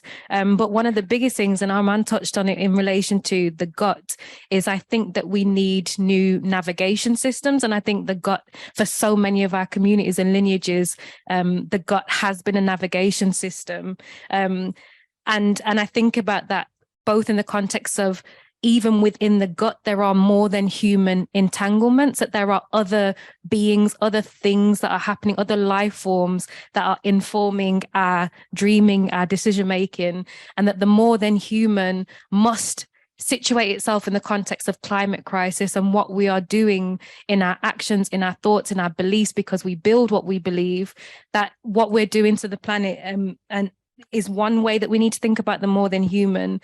But also that a more than human cosmology understands that ancestry is an important part of this dynamic. And I say that because I come from a long line of people who are youth workers, carers, storytellers, healers. I come from a long line of people who walked with Christ. I come with a long line of people who followed the way of Rastafari. I've come from a long line of people who were Maroons, and there was a fugitive way of being.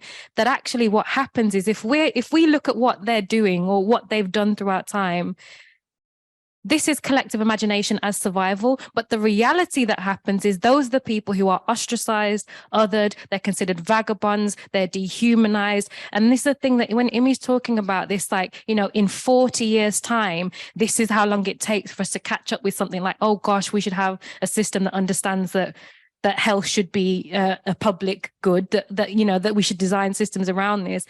And I think there's something just around this, like who we are in our very being, where this is coming from, what it actually takes to do this, the ways that we are ostracized and then made to compete with each other. And that's why these spaces feel so deeply sacred. And I want to be really careful that when I say that, because we like to do this romanticizing of these terms and we like to shortcut some shit. And I'm like, we need to stop shortcutting some shit. But when I say this is deeply sacred, it's because it comes with those deeply more than human entanglements.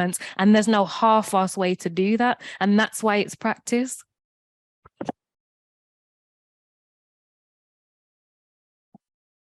I mean, co-signing everything that has just been said, I think maybe one point that I would want to flesh and add to is actually, again, this is an Audre Lorde of which of me will survive all these liberations. And I think in this work, in the lifetimes we've been in this work, you're constantly dying. Like it feels like, because when you're trying to create liberation, you're then trying to move into a space that has never existed before. It's fraught with the tensions, the unknowns, the uncertainties, and you have to surrender who you think you are in this world and the world in which you're existing. And that is a huge space of discomfort, because you also become unrecognizable in the work, and hopefully towards the right direction. And so just reminding ourselves that loss is really tied to this work, and it can be that loss can also be deeply transformative. And then where I want to expand that is, you know, it is decades of work, and actually we're not afforded that space of becoming, of iteration, of learning, especially as global majority people. The way that we are experienced in building and designing anything we do is risky and racialized. It's seen as, the intuition, the navigation maps, the spiritualities is seen as, untethered and woo-woo. And we're not offered the pre-forgiveness to try, yet we're redeeming like Boris every 5 minutes, like there's a real, there's a racialized dimension of who we believe should be able to try and imagine and practice out loud, and who we're prepared to be led by. And I think there's something that we need to create in our deep allyship of pre-forgiveness, because this work is clunky and messy, and there's going to be loads of ouch, and hurt is not always harm, and there's going to be a lot of hurt in this work, because a lot of things will die and come to ends, and we've all touched on it. And also our relationship to growth and failure. I think so many times as communities, if you're experiencing marginalized, we have to get it right. It has to be excellent. It has to be perfect, and it has to be packaged so it's safe enough to exist out loud. And I think I really want to invite us to demystify some of what we're all trying to do is the working process, the pencil work, the draft, and it not being failure, and not allowing ourselves to internalize that as failure, or re-stigmatizing or shaming ourselves for essentially these deep attempts for life-affirming, just life-affirming, not even the infrastructure towards life. And that's what I would kind of park on. Yeah.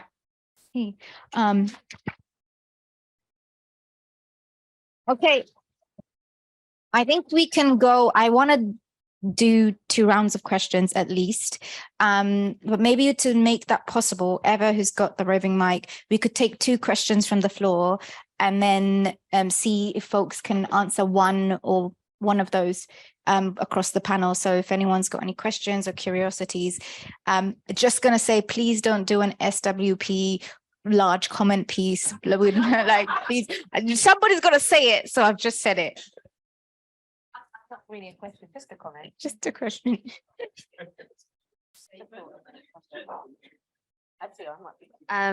Hi, you guys were amazing. This was so lovely to hear. Yeah, just really good for imagination. I'm just thinking, my question is about building community and building people who come along with you on the work, and the difficulty of doing that when they're surrounded by these suffocating, destructive structures that are trying specifically to extinguish any kind of hope or imagination they have for a different world, and wanting to build space with these people that are affected by these structures, but also not just because of the amazing insights that they will have, but also because of the impact it will have on them, and just wondering how you guys have navigated being able to build that space for radical hope and optimism, how you've brought people along to look at a space that has been neglected, a community that has been neglected, and got them to think about, okay, actually that's a space for growth, and that's a space for imagination, and there is something that we can do with this, and this isn't the end, there is light. We take one more here, and then we could go as a comment. Thank you. So incredible being here with you. I have a question, and it's around trauma and pain, because I think all of you, when you started the conversation, you talked about the reason we do this is because we've all gone through something, and we have to build these systems because we want to. There's no other way. And I'm sure through the journey, you are being, well, I can speak for myself. Through the journey, there's been a lot of trauma of going through the pain, the rejection, the business plans that are rejected. So how did you all navigate the extra trauma that you go through? And how do you keep yourselves sane? Because it's... I'm not sane. But I mean, I'm just saying that maybe I'm just putting that out there. How do we keep ourselves moving forward in a way that we can support each other and still be here for each other day to day? And how can we ensure we can still be here in 5, 10, 20 years to do this work? What spaces can we create for that? Maybe that's the better way to pose it. Great question. Should I kick us off? Because we do a lot of work, hopefully, around liberatory trauma work, and we can maybe connect those 2 points. One of the practical ways at Healing Justice, where we're trying to move with community, but also resource ourselves, is through doing work around politicized somatics or liberatory trauma work. One of the key things that happens when we are experiencing a lot of trauma is our capacities get reduced. Physiologically, we don't hear as well. Our eyes constrict. We're going into tunnel vision. Our capacity to connect and feel with one another. Even our long-term memory, our ability to vision, so to move towards something, those are reduced. So, and just a shout out, because I think NChem and Defo is on the Zoom and is one of our partners and does some of the most phenomenal work on transformative liberatory trauma work that is around. So just looking to NChem's work. And so part of why our political strategy uses trauma work in a politicized sense is precisely because we need that type of internal resilience built. And I love what Lumos Transform define as resilience, which is the flexible strength to be able to not just bounce back and come back to where we were, but to also transform our current conditions. So you're not coming back to the status quo, but you're growing the capacity to be then able to change the situation, the context you're in. And so I think we fundamentally, for us, there is no way we can do this work, because even if you've had no trauma, the world in which we live in is traumatizing. Oppression is traumatizing. Oppression is a public health issue. And so fundamentally, there is no other way through unless we're engaging with this. And not to rarefy it, there are also other things that we can do that do resource us. And especially if you come from cultures where art is medicine, and it's not just the thing that we experience, it is a way of life. It's a life force that lives with and through us, and expands us. So I'll pause there and hand over to you. Look, you want to come in? Do you want to come in first? I'm just looking longingly at you. Sorry, not like that. I meant like he's a married man. I meant in an inspired and profound way. Okay, so 2 things on I think I spoke to it in this. I think this has been what is happening amongst us all. It has been a deliberate and active act of building the practices and the care and love and sharing of solidarity, of frameworks of work, and all of that. And then there's this really deep, amazing work. And then I'm just going to get really practical, because some of the things that help all of those things to be true is things like resource that understands that this is generational work, is having next year's cash flow sorted, is trusting the arc of the journey and the work. And these are things, right? And if you follow me on Twitter, you know I'm not that sane. I'm actually quite unhinged about this. Absolutely unhinged, because I'm in disbelief. We need to build a whole new class of infrastructure over the next 2 to 3 decades. That doesn't mean new things. It's repurposing existing things. And we're acting as if it's like, oh, I wonder what's going to happen with that energy crisis, or remember that IPC? That's what it's like, right? Or we're like climate and sustainability buzzwording the way out of all of this. So I just want to say that there is all of this like really important spiritual, practical solidarity work, and then there is just systems and structures that can support that, that are about how we distribute resource, how we think about long-term funding, how we think about a retreat will be lovely, but you know what would be even lovelier? 3 years of cash flow, good, and you can just go. Yeah. Right. And the retreat. I'm looking forward to your retreat. Yeah. But my point is like to not turn our sector into the self-care version of the magazines. Like have a bath, have a retreat, talk to Farzana. Have you got like a peer group? Yeah, but we all just fucking need you to like fund us for at least a decade, because we're gonna have to build through some ridiculous crisis. And breaking news, it doesn't just have to be disaster management. We could do some prefigurative work to get us there. And I think that one thing I would say, I've got loads of answers to that, and we all have different entry points. But genuinely, our fundamental entry point has been things that are like a cup of tea, a real world challenge. I mean, you're sitting in front of Melissa, and they tackled a real world challenge, housing and overcrowding, and then built all sorts of community around design codes, planning, new supplies of land, all sorts of different things. So it is really legitimate to where you're rooted, and it will be a cup of tea that leads to something else. But don't try and find some magic other way. Find the way your people come together, right? So if I was able to go back, I probably would have started our work in our faith community or in our Gurdwara or in over Lungard, because that's where our people were. And I was in the era that didn't have these radical leaders in this way platformed, and I was too fearful to live in my own real truth of how we do this. And I'm just really grateful for all of this. So really root into the places where you know people gather, and the rest will come, but orientate towards real world challenges now. I don't think we've got time to like think in theory about it. Orientate towards real world challenges in creative and transformative ways. Can I add to that? Yeah. Let me add with some applause.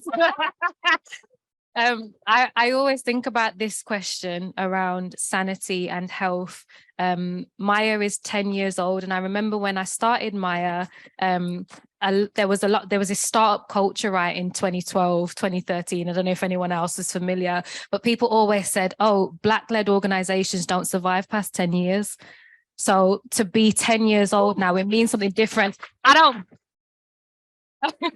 don't mean this in a bragging way, but I always think about that, because I think, you know, when we talk about the Black Panther Party, or when we talk about these like real moments of radical Black leadership, they were 19 and 20 and 21 years old. A lot of our Black leaders don't survive. They don't survive. And I think that's the point. Like, a lot of my mentors died really young ages, you know, in their 40s, doing this work that makes us sick. So I think that's such an important question to uplift when we're talking about the stakes of what it takes to do this. This is more than cute shit. Why I say it's important that we don't romanticize, because it is literally a matter of life and death. And when we talk about, you know, art and culture, and I'm in a sector, right, or I kind of feel wobbly about being in this sector, but I'm in this art and cultural space who inherently feel like we're on the right side of change because we do this art shit on you all, because like on a real, right, it's not that. When we're talking about this, the art and as medicine, when we're talking about the sacred, when we're talking about what that's creating capacity for, it's not the art that's the life and death shit, right? It's all of these other layers, and that's what I'm interested in. But that's the piece that never gets amplified. We talk about art and culture as though it's cute and some well-being thing that makes us feel better. Bun that. So this question, can you tell it gets me heated? Girl, I get heated, but then I also think about what it actually takes to do this generational learning work, what it takes to work and grow with communities, who are constantly harmed, right? And also bring that harm and that pain into the spaces that we're trying to build together, right? That's some messy shit. Yeah. That's some real messy shit. And it is so hard and it is so frustrating. But the only thing that I wanted to say to that is, I think this is where we need new postures. We've talked a little bit about dance. Listen, break out the bashment right now, I swear to God. Because I think that we need new postures, and maybe it looks like dance, or maybe it looks like prayer, or maybe it looks like something, maybe it looks like cooking, maybe it looks like creating a ritual that's like me just cleaning my flipping window ledges, like whatever it is. I think that we need new postures, and I think that comes back to humility. I think humility is the posture that we need to take. I am not preoccupied with trying to cultivate spaces for joy. This might seem paradoxical. The joy happens, the vibes happen, the vitality happens when we are humble. Not we're trying to create joy, and then it's humility that creates the capacity for joy. I'm not preoccupied with joy. I'm not even preoccupied with hope. This is a funny thing to say. Hope comes in the practice. It comes in the morning. Whatever Black radical text that you want to use, hope comes. I'm not preoccupied with trying to create hope. I want to create humility. That's where we do the community building work.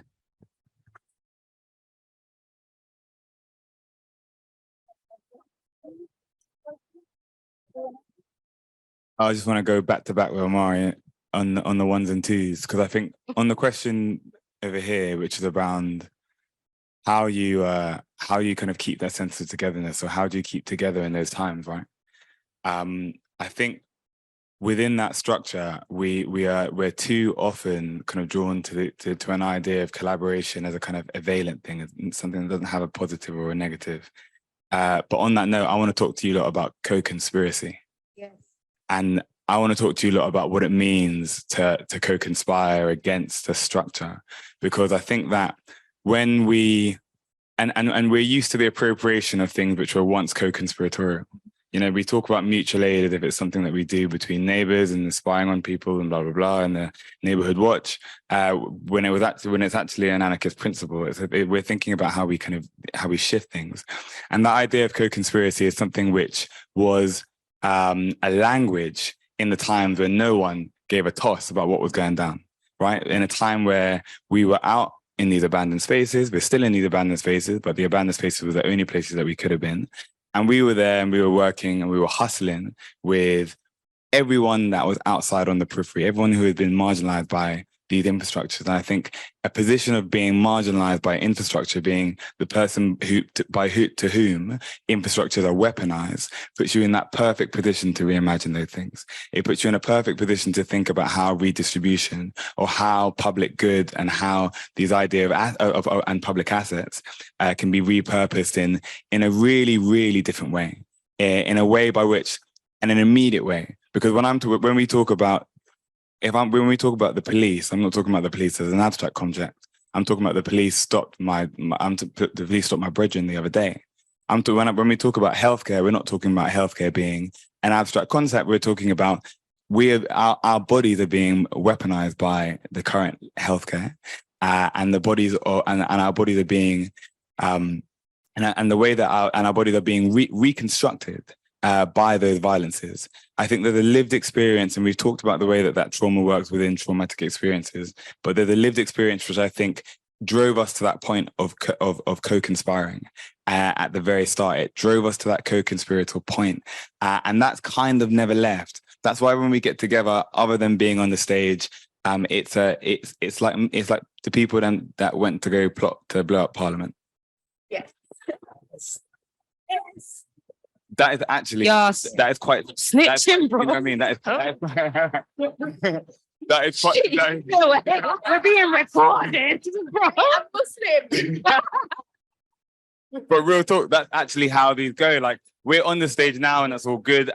But there are so many other people in the room that could have been on this stage. We could be supplanted by anyone in this room. That's a fact. And when we're not in this room and when we don't have the mics, we're talking about co-conspiracy. We're not talking about collaboration. We're not talking about co-design. We're talking about how do we shift those things. I think that's how we keep people together, because not everyone's talking about that. Because in fact, not all of our collaborators are talking about that, right? And when we started in the remnants of 81. Right, when you grow up, especially in somewhere like Brixton, right, 81 wasn't 20, 30 years ago. 81 was yesterday. We're still working within the infrastructures of 81, right? And some of the people in 81 are the ops right now, right? So it's like, and to understand and to I think it's to realize how deep co-conspiracy goes, because like it's that quote. It's like, some of us hate our enemies because we want to destroy them, and some of them hate because they want to be them. And that's some real shit. That's some real shit. But it's only by the recognition, the celebration of co-conspiracy, that you play that long game, that you have that longevity. And so design, whether it's design, whether we're thinking about housing, whether we're thinking about all those kind of things, I think at the root of that, honest to God, at the root of that is co-conspiracy, man. And that's why I'm gonna be wearing this tin hat for the rest of my life.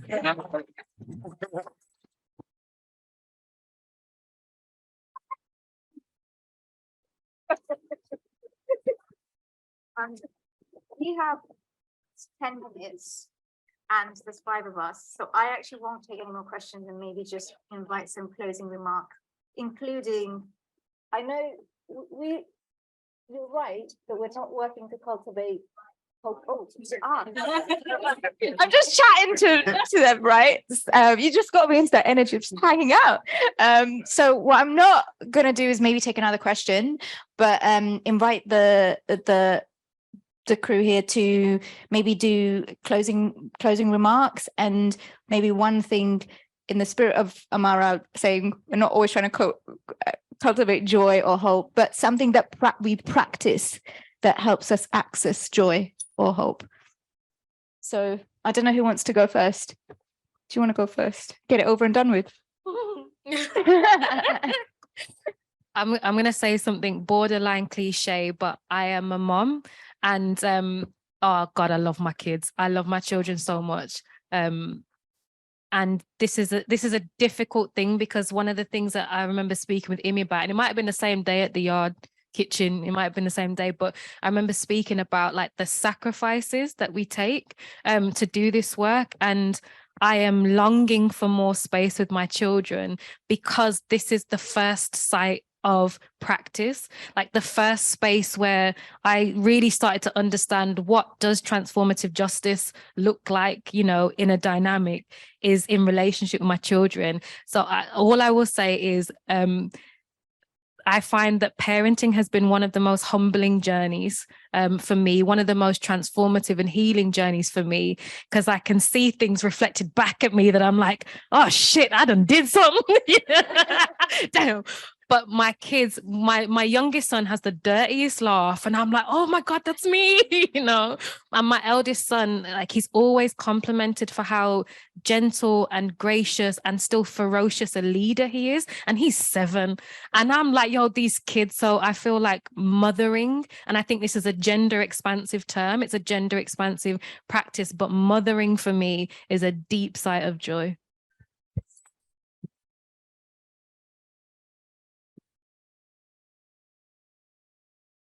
Farzana, I remember someone asking a very similar question a couple of weeks ago in a meeting, and my response was like something along the lines of doing this work with all the people in the room.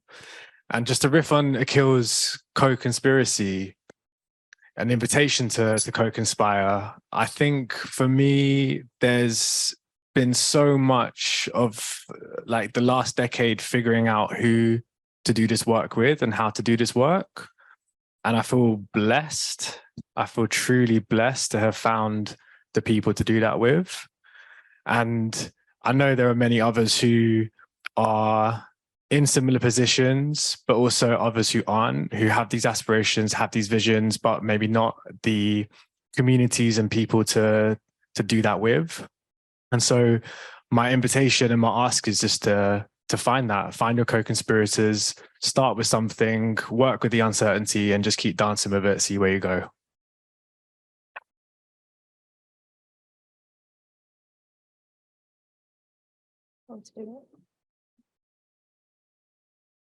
Blue mic on the ones and twos. What would my closing remarks be? I think, as I said before, like we're on the stage with my heroes, right? And I've must have written about 3 or 4 pages of notes just today. I don't know when the last time I wrote notes were, but this was like really, really different for me. But I think it's actually to say that like when we're faced with people who are tackling some of these issues, when we're faced with organizations that we really, really look up to, and some of the organizations that we idolize, we often dehumanize them. We often think that these people are impenetrable, that these people don't worry, that these people don't ever get scared, that these people don't have to get up every single day and just keep on doing the same thing over and over and over again. And actually, we've all seen each other in moments where you're really struggling, moments where you're really kind of thinking that actually this can't go on this way. And I think it's just a recognition that despite all of these people being amazing, including my brother, who I don't hype up enough, but he is also amazing, they are also human, and they need support, they need care, they need funding, they need all of those things to keep on going.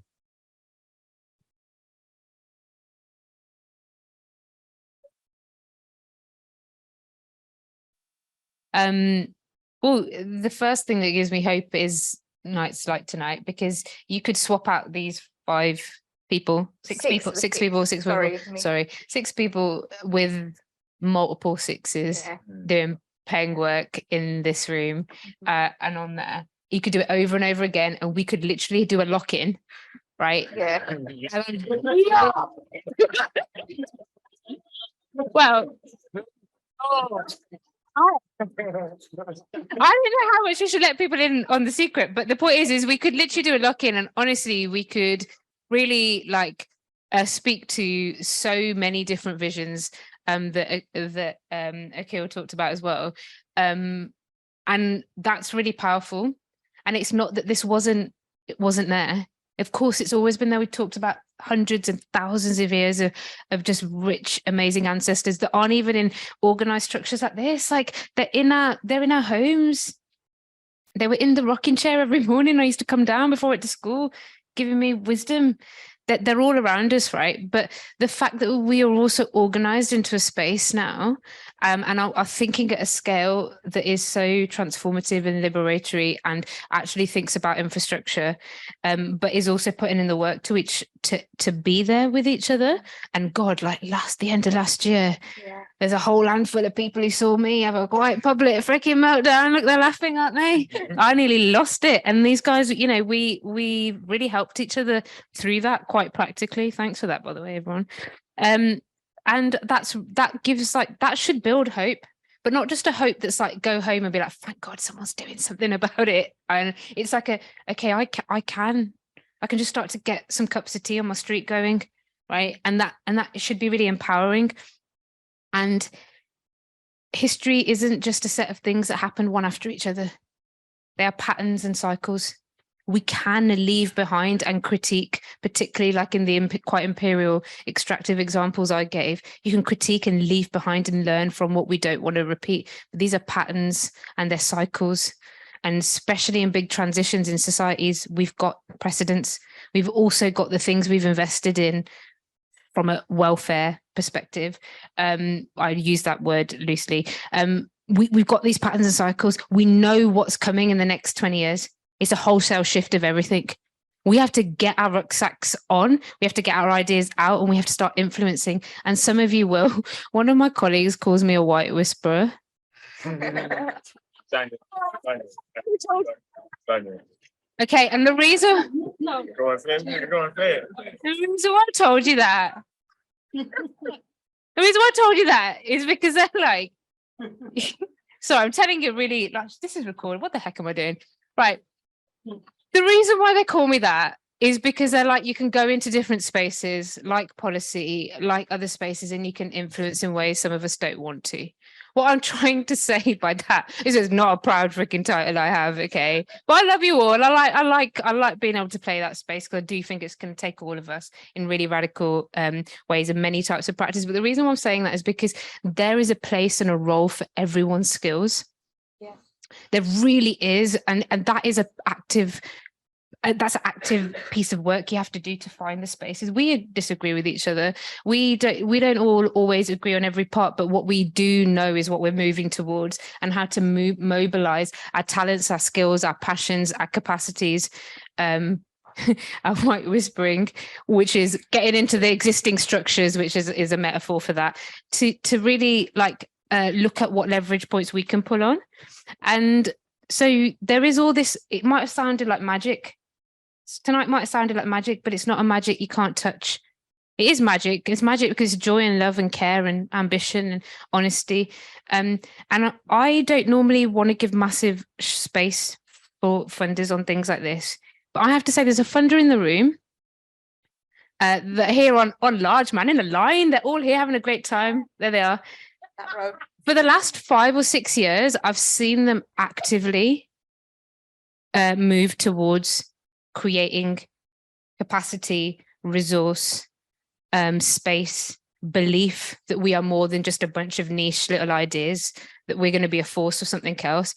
And they've done it in a practical way. Okay, within their own limits, right? Within the things they're dealing with all the challenges within the structure, but they've done it. And it took 1 or 2 people. Big shout out for Derek Bardwell, Nikki, everyone up there. Read their books. Read Derek's books, follow the work, because what this is even if you're in the institution, you can go in, and I tell you, you can unlock stuff, because we're not going to do it all. All we need to do is stay healthy enough, well enough to keep compounding our learning and make our visions material and tangible, and leave enough for that to be picked up, so the great ideas are on the table when the next set of material crises hit. It's possible. It doesn't have to just be massive liberations and huge transformations in one go. Sometimes it's a quiet, everyday work. It's sometimes the work of Nikki and others who are doing the paperwork and writing the lines and getting those ideas through on the everyday. So that boring revolution, if you're the accountant or the person who can do contracts, who can do something else, you are so important. That radmin, everyone's skills. P.S. I'm hiring. So if anyone wants a job, I really need somebody who's radmin. Okay, so come back. Anyway, come back. I'll send you a link online somewhere. No, but do you want to wind up your point? Yeah, that's it. Was that it? That's your mind.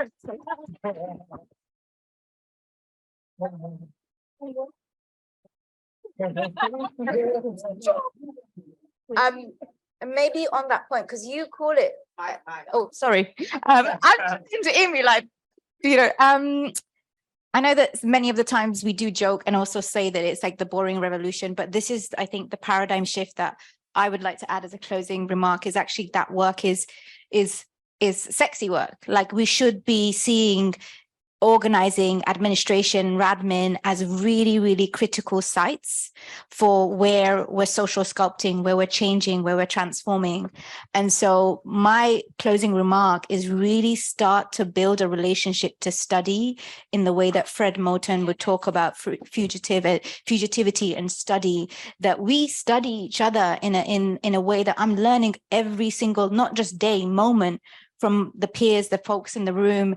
There's too many people to list, but you have to have a relationship to learning and curiosity that isn't taught in our schools, around the hard edges, around the contours of this work, around the clunkiness. And so my kind of closing remark, I usually say like my hope thing is dance, but actually I've started to have to deeply change my relationship to learning and learning about the hard things inside myself, and actually understanding that, as Imi has said and everyone has said, that because it's so long term, because it's so iterative, because it takes so long, that fundamentally our relationship to studying this intelligent, rigorous work that we are all part of is a relationship we're building towards, and to see it as you know, as the irresistible parts, as the sexy parts, as the parts that are critical and beautiful, and these social codes that we're trying to untangle from and reimagine and reconfigure are the most like beautiful spaces, that almost having an acupuncture level of connection to how we're reshifting and reconfiguring, and knowing that we all have a role towards it, and it's going to grow and change. So we have to stay in relationship towards that growing and learning, and become skillful at study and going back to school. And Anu once said this to me when we were talking about healing justice and skin deep, and you said every day is a school day. And so I will just end that every day is a school day. Welcome to the work. Yes. Before I do a round of like small thank yous and closing out, just to signpost that we have some amazing events upcoming, and some of our speakers for those future events are here, like Dr. Sana Hassan, Misha, Andre Anderson, loads of folks who you get to see, as everyone has said, could be transplanted and be a different configuration of what great practice is. So do look out on our website and on our socials, but you can also screenshot this, and that we're also doing open studios. So Resolve, Healing Justice London and Kin Structures are doing open studios, and they're on your flyers.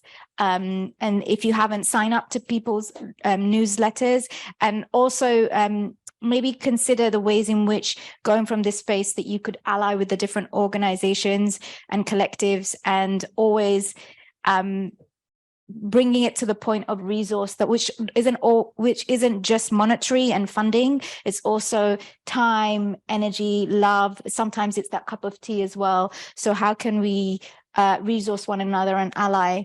And closing on that, just saying a massive thank you to Seth, Akil, Imi, Amahra, Arman, I forgot your name, man. Arman. Water. And to the Healing Justice team, to the Barbican team, to all of the teams that we're part of, to folks on Zoom for your patience. We started 20 minutes late, sorry. And everyone who joined us, thank you so much and be well.